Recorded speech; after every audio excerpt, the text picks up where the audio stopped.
ప్రభువు పేరట మీ అందరికీ శుభాభివందనములు. ఈ రోజు మన అనుదిన వాక్య ధ్యానమైన ఎడారిలో సెలయేర్లలోని వాక్యము.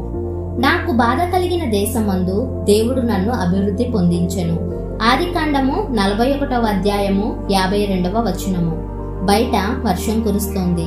ఒక కవి కిటికీ దగ్గర నిలబడి బయటికి చూస్తున్నాడు. వర్షపు చినుకులు కుండపోతగా పడుతూ భూమి మీద దరువులు వేస్తున్నాయి. అయితే కవి కంటికి కనిపించే వాన చినుకుల కంటే మరెన్నెన్నో ఊహలు అతని మనసులో మెదులుతున్నాయి. తడిసిన నేలలో నుండి పుట్టుకొచ్చే వేల కొద్ది పూలని అవి వికసించి ఆ ప్రదేశాన్నంతటిని రంగులతోనూ సువాసనతోనూ నింపడం అతడు చూస్తున్నాడు. అతని పెదవులపై ఓ పాట ఉదయించింది. నాకైతే ఈ వాన వాన కాదు, పూలవానే. పడుతున్న ప్రతి చినుకులో, కమ్ముతున్న ప్రతి మబ్బులో కొండల్ని కప్పే పూల పయ్యదనే చూశాను. దారగా పడుతున్న గులాబీలనే చూశాను. ఏమో, దేవుడు శిక్షిస్తున్న కొందరు దేవుని పిల్లలు ఇప్పుడు అంటున్నారేమో, దేవా, ఈ రాత్రి నా మీద ఇంత వాన కురిపిస్తున్నావెందుకు? శోధనలు నేను భరించగలిగినంత కంటే కష్టమనిపించే వర్షాలు, నేననుకున్నవన్నీ తారుమారైపోతుంటే నిరాశలు జల్లుగా నా మీద కురుస్తున్నాయి.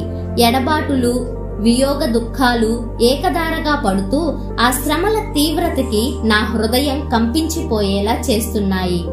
బాధల వాన చినుకులు నా ఆత్మపై చాలా జోరుగా కురుస్తున్నాయి. నువ్వంటున్నది పొరపాటు.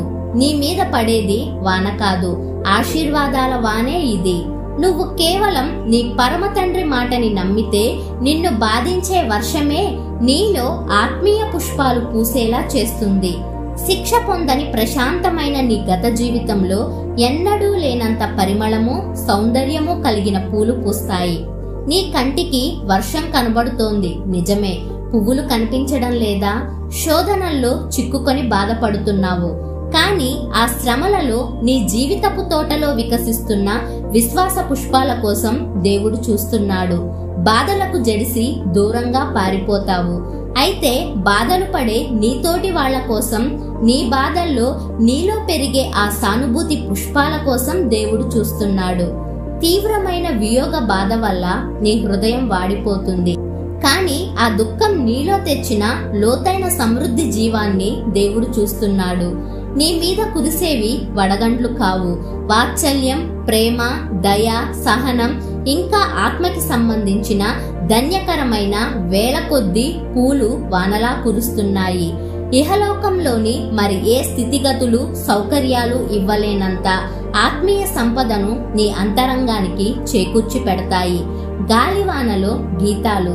స్తంభించిన గాలిలో వీణ ఒకటి ఉంది. ఓ బాటసారి బరువు మోస్తూ వచ్చాడు. ఆ మౌన వీణలో రాగాలు పలికించాలని ఆశగా వేళ్లతో మీటాడు. రాగం పలకలేదు.